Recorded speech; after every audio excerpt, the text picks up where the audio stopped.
have experienced so many people just mad at me for no reason. And sometimes I wonder, what did I do?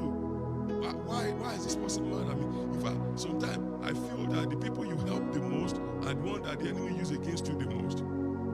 I don't know if you understand what I'm saying.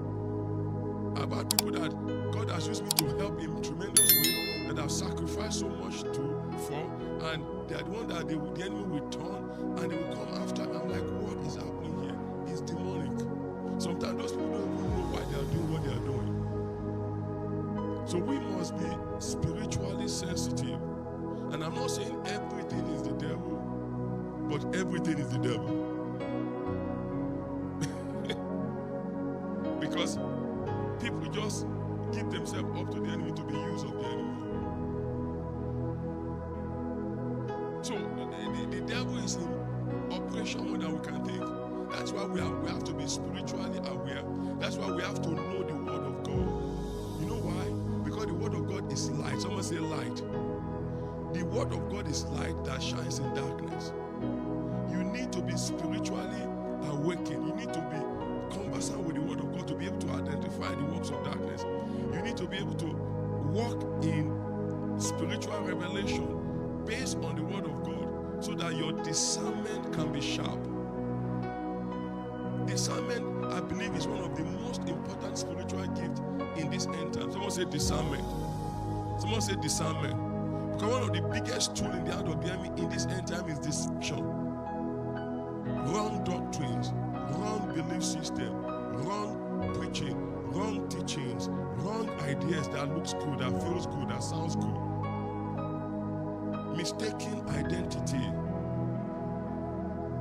The rat poison theory. I've shared that many times. You know what the rat poison theory is? The reason why the rodent extermination companies are multi-billion-dollar company, the pest control company are multi-billion-dollar company in this country and all over the world, is because the rat poison is very effective. You know why? Because the rat eats the poison.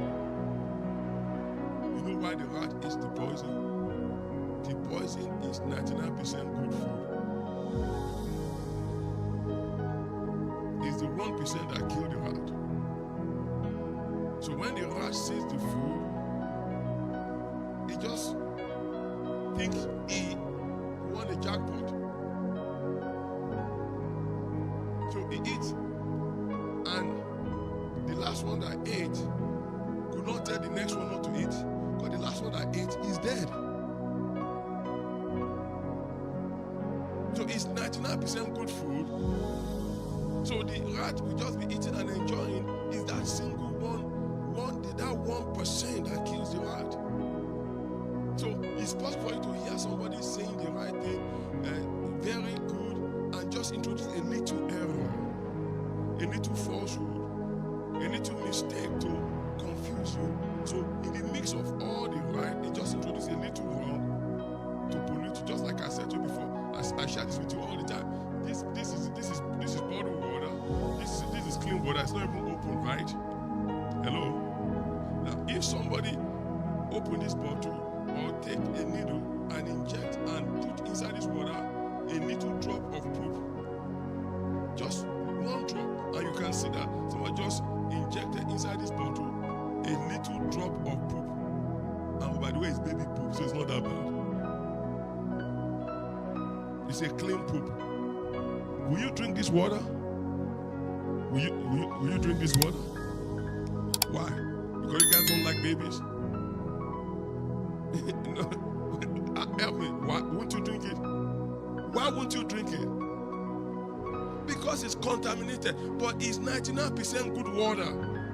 It's just little drop of pookie baby, nice cute looking poop.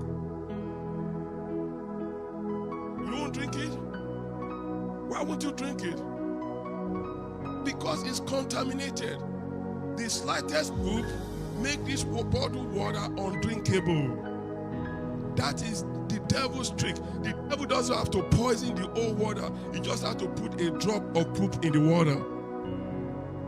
Just have to put a drop of falsehood, a drop of deception, a drop of heresy in the water, and the water becomes contaminated, and the doctrine becomes contaminated, and the doctrine becomes the doctrine of the devil. That's why you have to be careful the way your children hang out with friends, who your children hang out with, who your sister, your brother, your family hang out with, because they don't need to hang out with bad people. They just don't hang out with good people that have some bad trait. Somebody that's never robbed a bank before, suddenly got an idea to go and rob a bank. He's never robbed a bank before. He doesn't have a criminal record. He doesn't have a criminal history. But one day he decided to try it out because he saw it in a movie. Somebody introduced the idea to him, a movie, a friend, something on ChatGPT, something on TikTok, something on Facebook, something on YouTube. Tell him, give it a shot. It's fun. They won't catch you. This is how you do it. And then he goes out to rob a bank, and then he got shot dead. Is he still dead? Is he a criminal? Is he a criminal? Yeah, he's a one-time criminal, but he's a one-time dead criminal. He's still a criminal. So what I'm saying to you is that discernment is important, and many times we don't want to focus or face this fact, and so we pretend as if everything is okay. Things are just coincidence. Many things that is happening to us are not coincidence. So we have to rise up and fight. The Bible says we are God's battle axe. God is expecting us to rise up and fight because He has given us the marching order. But we have been convinced that to fight means we are flaky. So we allow the devil to have a free course. In our homes, in our children, in our church, in our business, in our relationship, we don't fight. We are not spiritually aware. We are not spiritually discerning. We think things are just coincidence. Nothing happened by chance. So we fight, and we must fight. Even though we fight from the place of victory, we fight from the place of triumph. Jesus has already won the battle for us, but we're a mop-up crew. We're an enforcement, we're a law enforcement agency. But think about it, if the police are not enforcing the law, won't the thief keep robbing people? You didn't get what I'm saying? If the police, the law enforcement agency don't do their work, won't the criminal have a free time? Won't they have a free pass?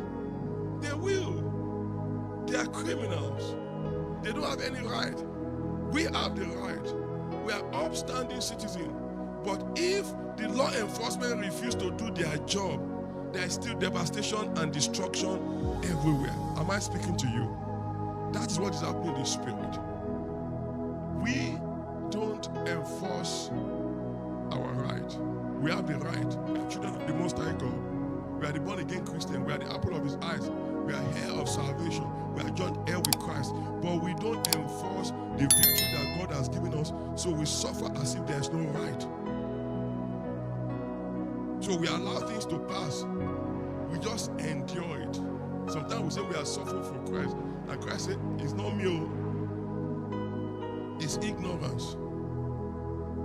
So we have to fight. We must fight. We must stand on our right. We must stand in our position.